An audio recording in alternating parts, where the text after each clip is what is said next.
The Afterdeath Journal of an American Philosopher by Jane Roberts. And this, of course, the American philosopher is William James. And this is chapter 7 that I'm going to be reading. It's called After-Death Environment, Possession, Apparitions, and States of Mind. And I hope you're enjoying this. I'm certainly enjoying this book.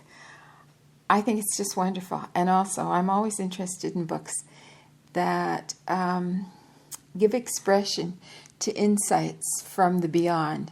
And by that I mean from people who have actually transitioned into the bardo, which is the state between incarnations. And this is one of those books. So here we go. Tuesday afternoon, March 8th, 1977. Your world is like the negative of a photograph to me now, unfleshed, showing outlines and definitions, but of a transparent nature. I have to read in the perspectives that appear so realistically and colorfully to you, for my senses are not tuned in to those neurological keys that can cause the world to spring alive. Now and then, memory and imagination cause a sudden connection, and I perceive a particular scene, knowing, however, that it is, in ways, a replica of a given space-time picture, but not the picture itself, and I cannot enter into it. That is, even though I creatively hallucinate on Earth. No. Let me read the sentence again. That is, even though I creatively hallucinate an Earth environment of limited extent, it does not meet directly with your world at all, despite its reality to me. Perception of your world is possible, but in a dim overview fashion, for now that reality is the ghostly one to me, its edges unclear, its motions blurry, and its most solid masses having a transparent cast. I view it as you might an unclear movie in which the time sequence is jumble, the speed is uncertain, there are bleed-throughs from one picture to another, and the sound is dubbed in, sometimes before or sometimes after the actors speak. I am more aware of a general development since my time than of specifics. The physical world in which I once played my part still interests me, however, in that my ideas are still alive there, and though their vitality has weakened since my death, they still meet responses in the living and stimulate my own reactions. The ideas I expressed in life continued to move without me and rouse my interest. They form a pattern of energy, concern, and inquiry, still connected with the part of me that gave them birth. To that extent, even now, my interest in that world is lively. A strange word for the dead to use, perhaps, yet my thoughts in that respect are freer than they were in life, no longer restrained by my day's daily experiences. If sharpness of detail is lost, I am quite able to follow large patterns of thought and emotions with ease, perceiving them somewhat above the hard-bed reality of the world, rising from it like multicolored clouds of different shapes, colors, and varieties. All in all, then, I can follow the world's ideas and emotional climate very well. Realities connected with your own experience, but invisible to you, are quite clear from my viewpoint. Then, while ordinary events of a physical nature are unclear and shadowy, I can follow thought masses as they form above the world, mixing with others, flowing in patterns, sometimes light, sometimes dark or dimming, and I can perceive the intensity of emotion that drives them. As a rain cloud will surely bring a shower, from my standpoint, it's obvious that certain thought patterns will bring about physical events, suiting their nature. So it is with considerable interest that I watch those emotional and mental patterns that surround the world. Dawn has a glow that I no longer perceive, for I waken each morning from no bed to see the sun rising outside window curtains. Yet I do perceive the dawn of new ideas, the glow of peace or faith or contentment as these surround the earth rising amidst the darker forms of doubt and fear. And while I rest, I no longer sleep in the old terms, though I may for the experience. Immediately following my death, I slept out of habit, but gradually I did less so, and I did so less and less as my sensations of time altered. That alteration must also have come about gradually, but quite honestly I cannot remember exactly how it happened. There were some very pleasant dreamlike periods in which the adjustments may have taken place. Nor is it easy for me to describe exactly how my experience of time is different from yours. If I asked you how you kept apart your own memories, for example, while living in each separate today, you would not know how to answer, perhaps saying only that this was somehow accomplished without much conscious effort, building upon certain learning processes that must have taken place in infancy and childhood. You distinguish past from present very easily, and having little conscious knowledge of the future, you need not make any deliberate computations in that area, except for the formation of future plans of action. In the same way, it's difficult for me to say how my experience of time has altered. I can see the world's thought patterns as I describe them, and the world's emotional forms at once, as you might see the clouds if you were high enough above the earth. I can also see my own life in the same way, in its entirety as I knew it, but also in ways that were unfamiliar to me then. The events of my own life appear open-ended to me. I see what I did, but also what I might have done, and can perceive the energy I sent out in directions that I did not take consciously. I can track my own influence then, and see millions of people I affected, as each of you affects the earth and its populace in far greater terms than you realize. Each contact, direct or not, counts and ripples outward, so that each person's life sends out lines of contact, intersecting with others on a psychic level, but quite practically in psychological terms. So after death, watching the tracks of one's own influence is perhaps the most fascinating of endeavors. The eyes of the dead are indeed opened through some such experience, and this probably accounts for the reports of private judgments by God, the final accounting, and so forth. No judgments are implied in those terms, however, though each individual will of course interpret the experience according to his or her own beliefs and characteristics. Perhaps the events themselves are even perceived in completely different manners. It is impossible to tell how long this takes in earth terms, but the inner dimensions of the experience are equally beyond description, for there is nothing in earth to compare with the depth, breadth, complexity, or intensity of such a psychological multi-event. I could compare it to the tracking of 1,000,000 lights simultaneously crisscrossing a night sky, while a startled observer on earth watches, hypnotized, dazzled, feeling each light's distant flicker as it reached in the reaches of the universe, while at the same time knowing that each flicker and each other flicker originated in his own thoughts and existed within them and in the sky simultaneously. So are a person's life tracks projected outward, and so do they intersect with those of others, forming patterns of energy, causing new relationships, and triggering actions that never appear to earthly perceptions.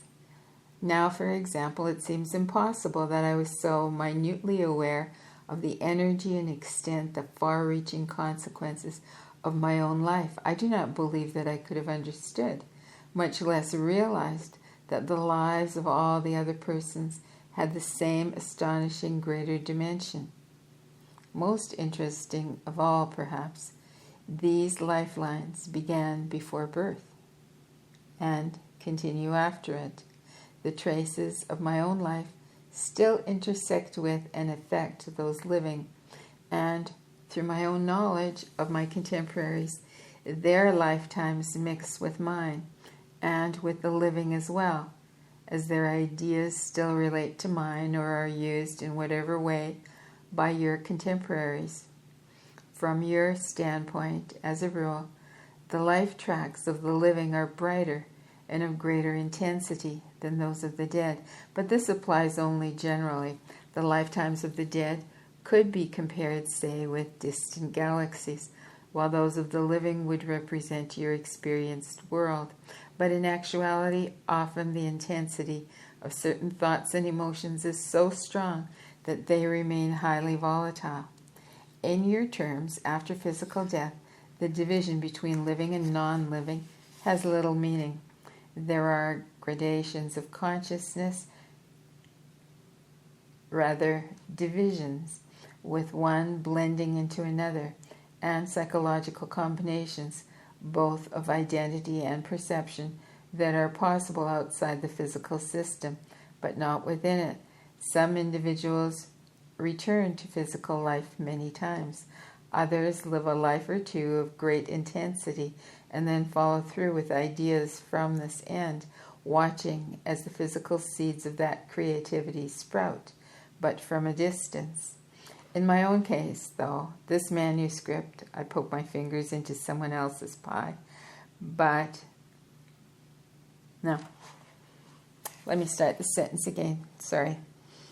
In my case, through this manuscript, I poke my fingers into someone else's pie, but by invitation, adding certain exotic ingredients that would otherwise be lacking in a confection that must nevertheless sit in the windowsill of your time, not mine, and be presented and eaten at the table of a world in which I can only be a shadowy guest at a banquet.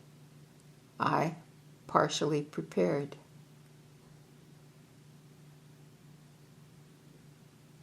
I can only be a shadowy guest at a banquet I partially prepared.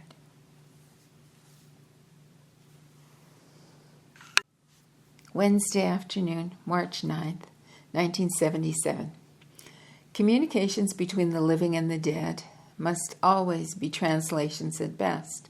We cannot directly intrude. The knowledge, the experience, and insights of the dead are everywhere available, for they are part of the ever-changing lines of consciousness that crisscross the universe.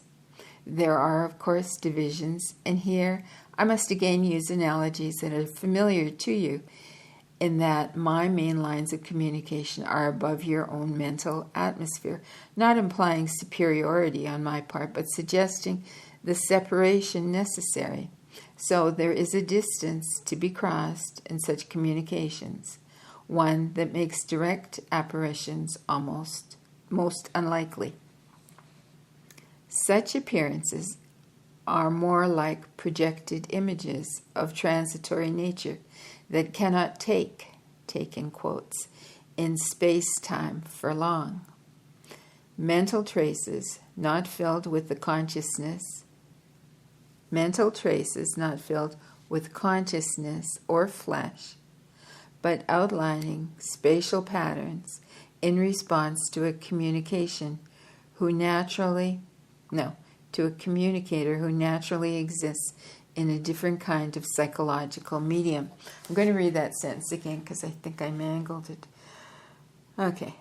Such appearances are more like projected images of transitory nature that cannot take in space-time for long. Mental traces not filled in with consciousness or flesh, but outlining spatial patterns in response to a communicator who naturally exists in a different kind of psychological medium. That kind of encounter is difficult for the communicator, for he must adopt a smaller personage or identity than the fuller one he accepts after death, and squeeze himself into a personal context now too small, relating to the living in ways familiar to them, but which he has outgrown. Oh, isn't that interesting? Okay, I'm going to read that sentence again. Wow. Okay.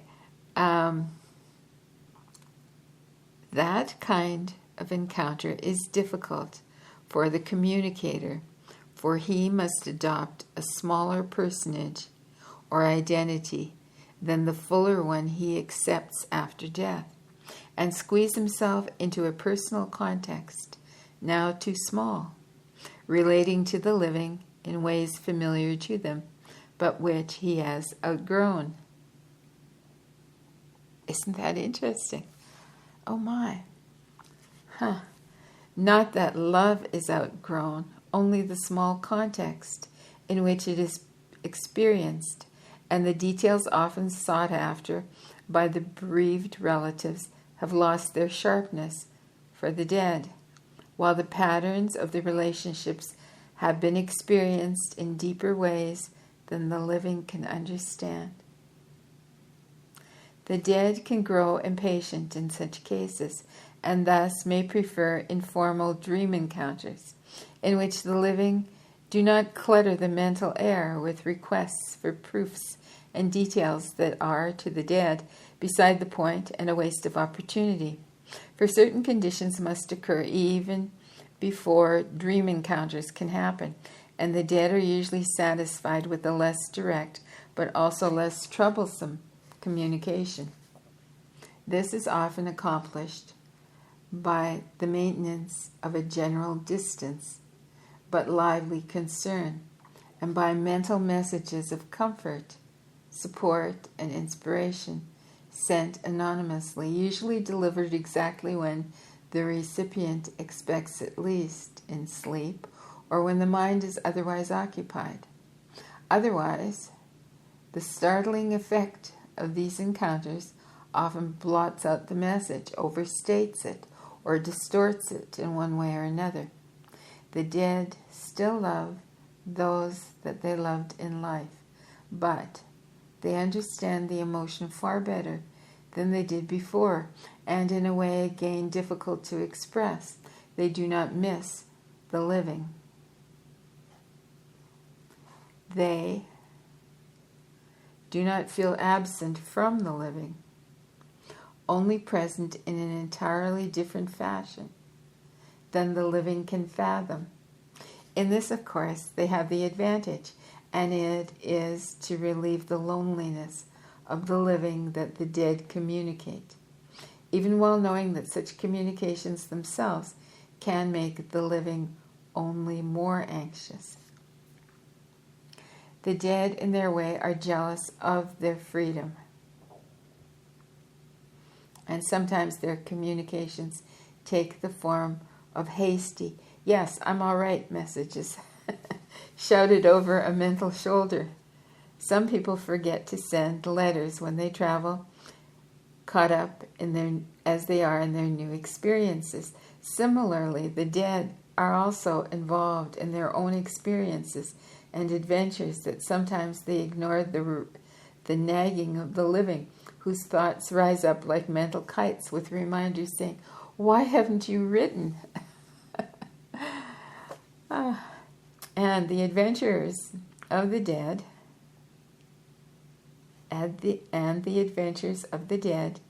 can be quite concentrated. After death, for example, I learned tricks of perception that I now take for granted. I can experience any season of my life in an expanded fashion, using a heightened memory that actively recreates events, giving me awareness of an event as I once experienced it, but expanded to include all those personal details that escaped me at the time, the subconsciously perceived events that couched the physical one. Or I can telescope the same season, experiencing, say, one given autumn when I suddenly became or I can telescope the same season, experiencing, say, one given autumn, which suddenly becomes a point of action in which the actions in all my other experienced autumns are contained. These perceptive tricks apply only to private events, not to world history. My position, if that word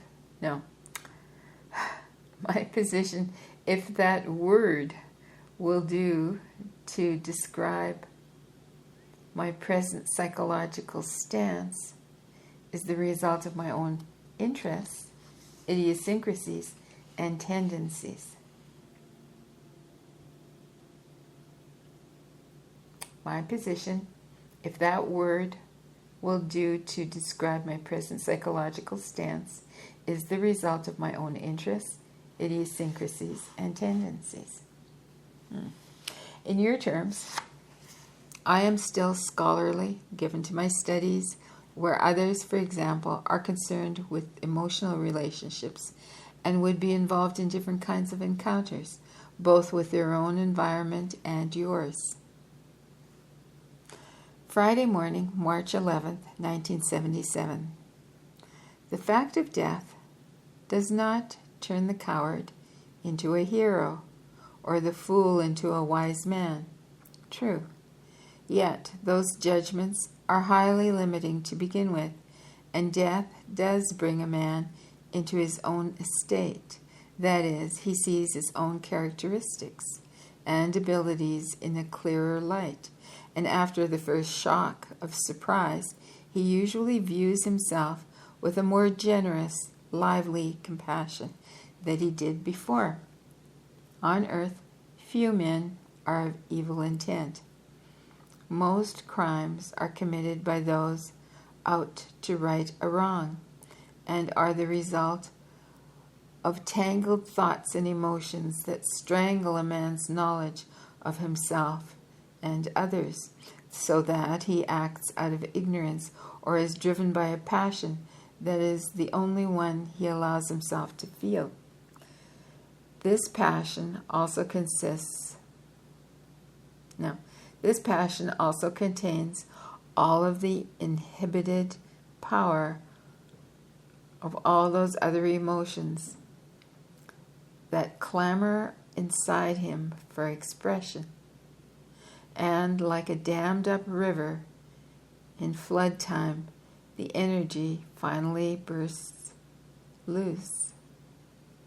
Few men commit an act called evil for evil's sake, however, unless they confuse evil with good or justified as a means to a good end.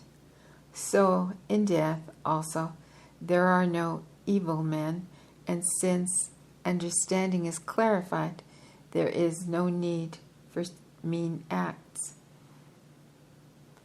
Nor do the dead in any way possess the living.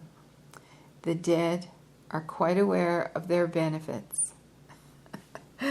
Consciousness in a mental body that does not age or decay, and the misconceptions of the living in regard to possession lie mainly in their parochial belief in the superior advantages of their estate over that of the dead. Living or dead, however, existence takes place initially in mental realms rather than physical ones, and it implies states of mind first of all. These states of mind are like mental houses, built by each person that form the actual environments in which any reality is experienced. As physical houses in a given neighborhood may be similar in construction, style, and age, and as the people in a given locality may be attracted to it because of characteristics that fit in with their own, so too people from mental neighborhoods making alliances on psychological and psychic levels, having mental friends and associates, for example, with whom they may never meet physically. Living our acquaintances are larger than we know. Besides our relatives, friends, work associates, and others with whom we deal more or less directly, we make friends in quotes, with writers we have never met, contemporaries, or those from history's past, and our own inner life becomes peopled with all those who have affected us strongly in one way or another through our reading or other experiences. A chance line written by a favorite author can have a greater effect upon us and cause life-altering transformations, far greater in intensity than any statements made by relatives or friends.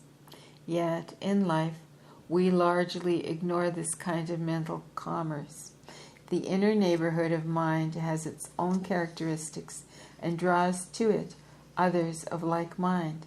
Since such inner environments are open to living and dead alike, possessing no time or space boundaries, then under certain conditions the living may find themselves moving into the mental neighborhoods that fit them all too well, emphasizing their own beliefs and feelings to a superlative degree, and it seems with supernatural force.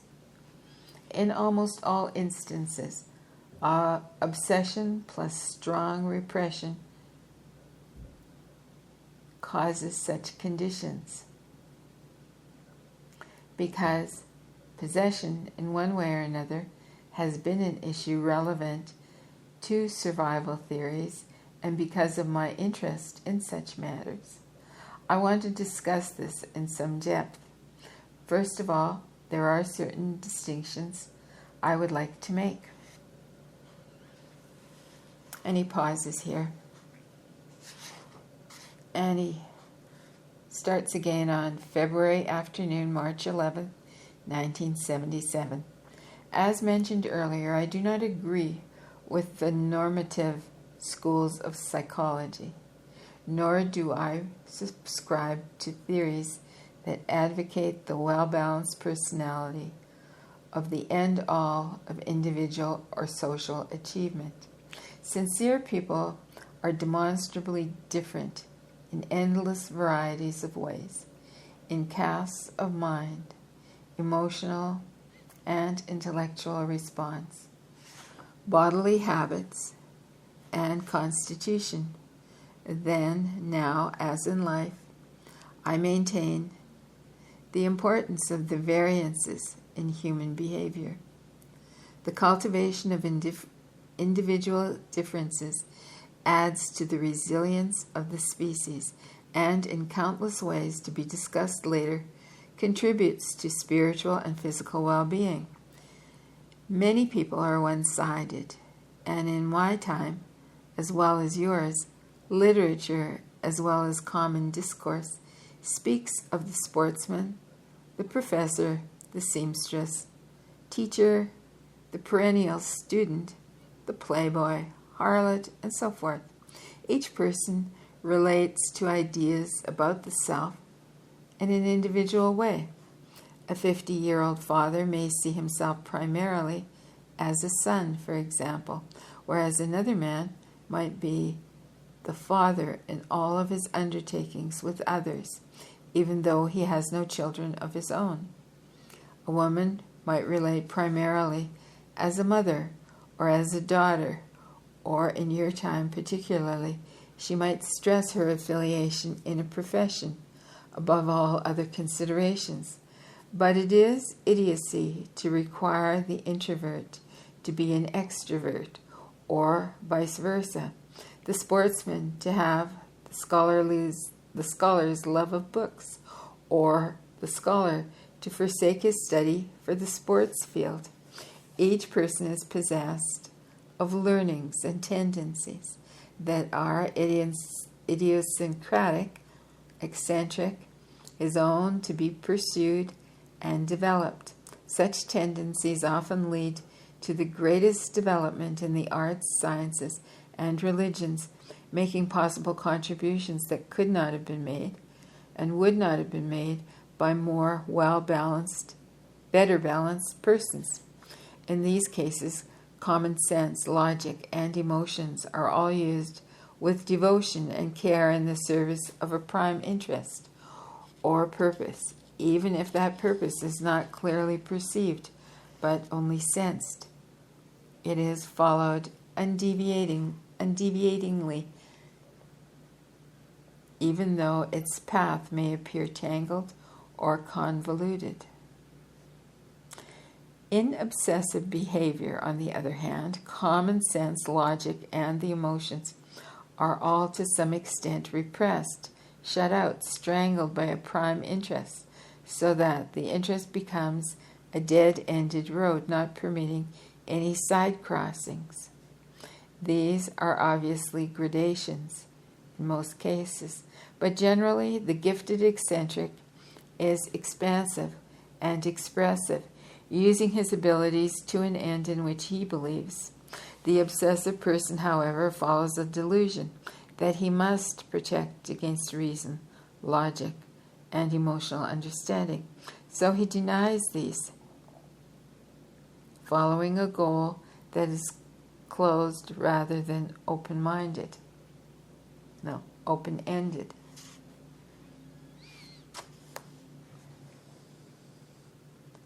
Any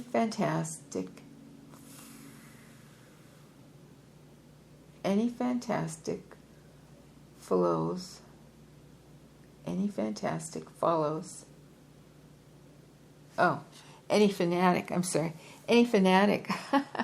follows this larger pattern, and such persons possess a rigidity of attitude that makes them frightened of all change. People may be fanatical in small ways also, where certain matters are concerned, while being quite open-minded in others. There are persons driven by desire of one kind or another for knowledge, fame, achievement, or skill, who use the finest attributes of reason, discrimination, and emotionalism to uphold and couch their purpose. Such persons use their ability, therefore, for their own individual goals, while following the natural bent of their natures. There are also those who refuse to use discrimination, reason, or honest emotions, but repress sense and institutional insights alike in the pursuit of a goal not theirs by nature, but foisted upon them by others. And of course there are persons in whom a natural purpose is cluttered with subsidiary obsessive ones. In cases of unreasonable obsession, the person is already possessed in quotes, in a manner of speaking, by acquired patterns, not his or hers own natural ones, but those adopted through fear. The mental neighborhood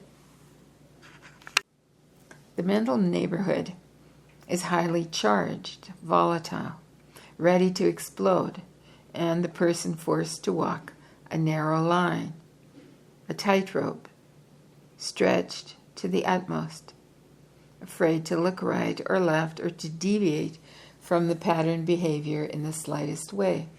All life happening below must be steadfastly avoided. Below in quotes. So all life happening below must be steadfastly avoided. All of the personality's other natural leanings and intents forgotten, and the eyes of reason kept tightly closed. So the obsessive person is often spiritually blind, and even when his physical eyes are open, they do not respond with a lively gaze to others, but glitter with their own stationary light. They move into the outskirts of human commerce, and I am not referring here to the child or the adult who delights in solitude, but to those whose natural ways incline towards contemplation, but to the strongly repressed, obsessive personalities who blot out their natural bents, following artificial goals not their own. Their world narrows, both within and without, for they read only journals and newspapers that concur with their own views, deny any emotional contradictions, and censor any conflicting evidence with common sense. Such people may be brilliant and gifted, or they may be intellectual nincompoops and aesthetically ignorant. Their characteristics and methods of behavior are the important issues. As a result of this behavior, the inner self achieves only a dreary loneliness.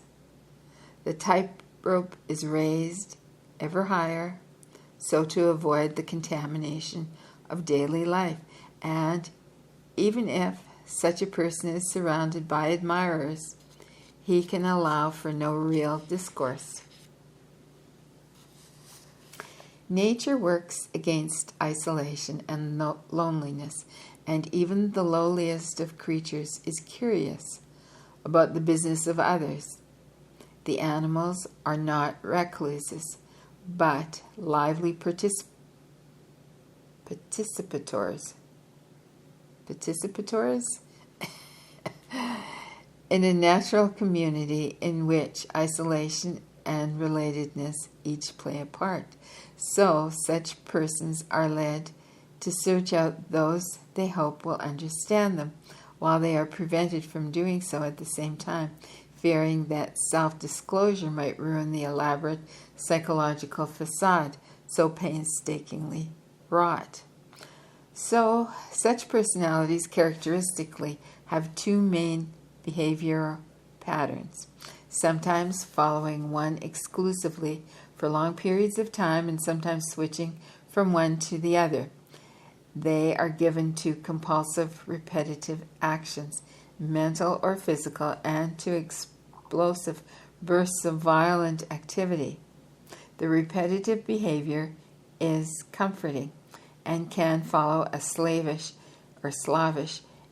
attention to details, or to be expressed through compulsive repetition of certain thoughts or words, and the violence can appear as severe explosive activity of an inward or outward nature through the rupture of an appendix, ulcers, heart attacks, or such, as well as through, say, bad temper or pugnacious behavior.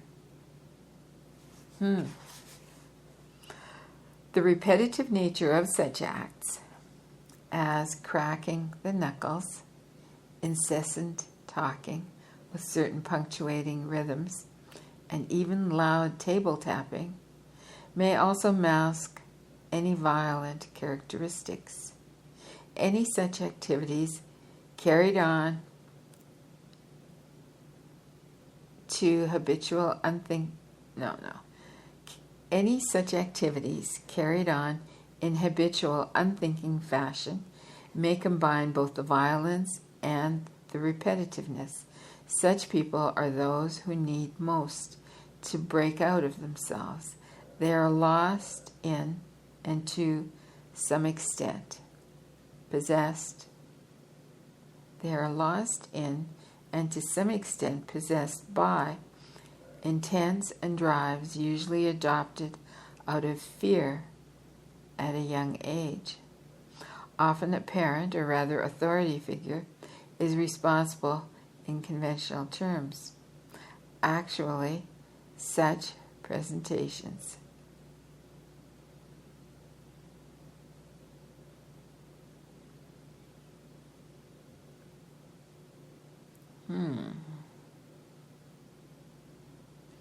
Often a parent or other authority figure is responsible in conventional terms. Actually, such persons often fear that their own energy will supersede that of the parent, and are also afraid, on the other hand, that the parent will not be superseded. In any case, their own thought patterns and lines of consciousness are particularly intent, relatively unaffected by others, and in peculiar fashion unsupported at the same time, rising up without suitable foundation in the person's natural characteristics. As these individuals isolate themselves through censoring their experiences, they gravitate towards certain mental neighborhoods. They dwell in mental states. They are like their own volatile and charged. Caught between the repetition of boredom and the release of violence. They milk their environments dry in that respect. So also they pick up and magnify any other such streams of consciousness, whether from the dead or the living. Hence, frightening apparitions, ghosts, poltergeist activity, and so forth often occur in their presence, where the same repetitive yet explosive elements can appear separately or in combined form, and in an isolated, in brackets, elevated fashion in relation to ordinary life. The incessant repetitive behavior of a mental nature causes certain stresses, as if a series of small explosions of minor degree were so constantly occupying in a given area of consciousness that a rupture finally results, such as an earth slide that is accompanied by stones, dust, and fallen branches and debris. Only in this case, down in the deep walls of the ruptured consciousness, fall all those feelings, thoughts, and considerations that the personality had thus far managed to hold back. In self-protection, the personality summons all its resources, its characteristic modes of behavior, and its obsession to cope, since it finds itself, relatively speaking, at the bottom of the ladder instead of on a tightrope above. The intensification of intent. This intensification of intent brings about a supercharge of psychic activity that seeks other reinforcement, and if the personality is near a mental neighborhood or mental state of consciousness of corresponding nature, it draws from that reservoir. The result can be the activation of an apparition, a ghost of threatening demeanor, who appears whenever the conditions are repeated. In most such instances, the ghost is not a person or identity in usual terms, but a played-back version, the lines of consciousness trailing from an identity as smoke may trail a fire. And the obsessive personality magnifies and focuses these through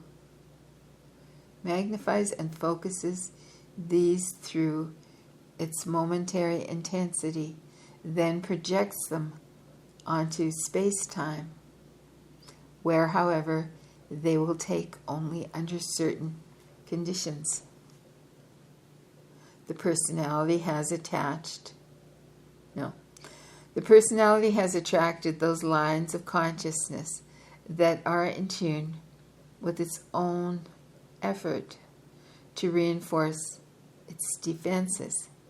The behavior of the apparition will often then symbolically state the position of the obsessive person, who unconsciously feels possessed or dead inside. Sometimes such an apparition may also be perceived by others, and there are certain atmospheres where the constant repetitive nature of these activities can be activated under certain circumstances.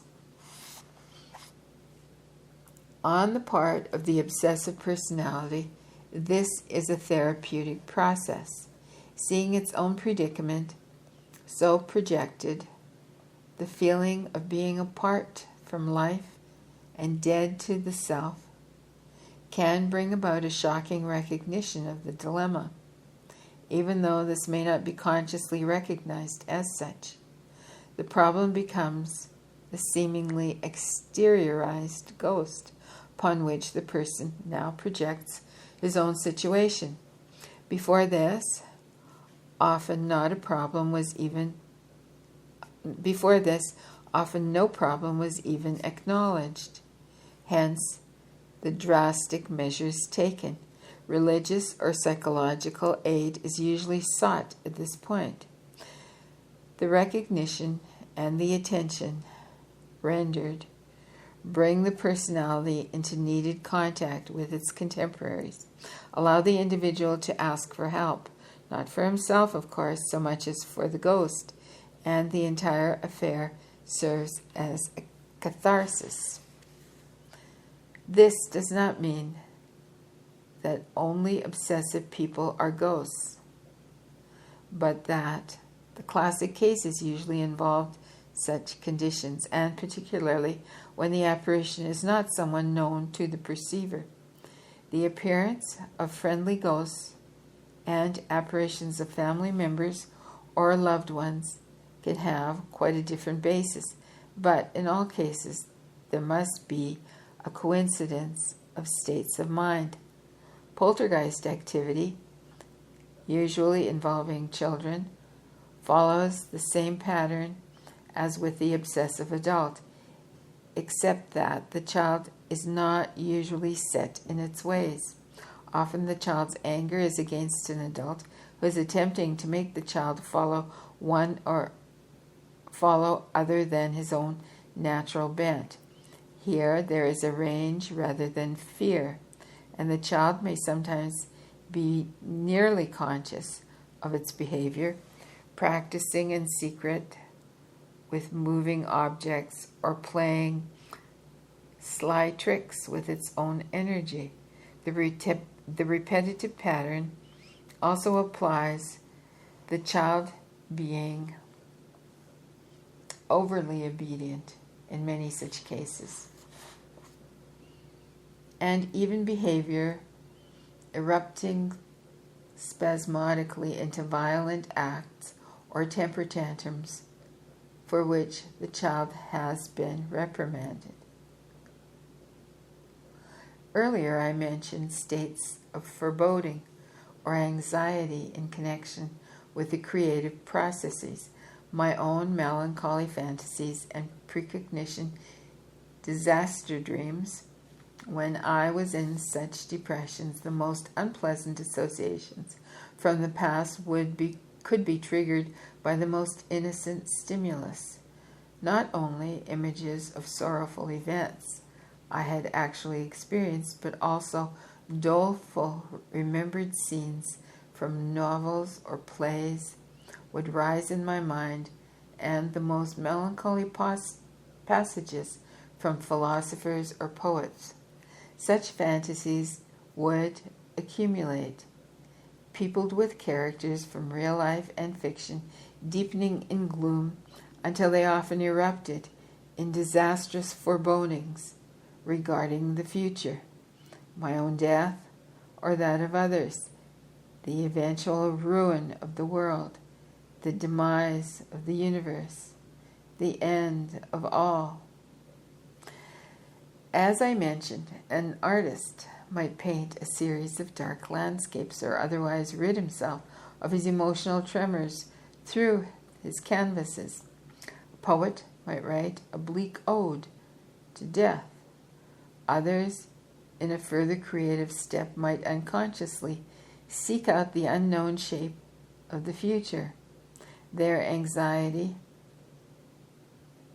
seeking a cause, and hence finding it through a dream in which a future disaster is foreseen. Still others, with a different cast of mind, will seek out from the ever-present fields of consciousness those lines like their own, and plug in so that fears that were before the inactive but latent as patterns, and seemingly bring to life events or persons who are actually quite finished with such activities. And that concludes Chapter 7. Chapter 8 is entitled Views of the World from a Balcony Seat. How exciting. Well, I hope you'll join me there. Till soon.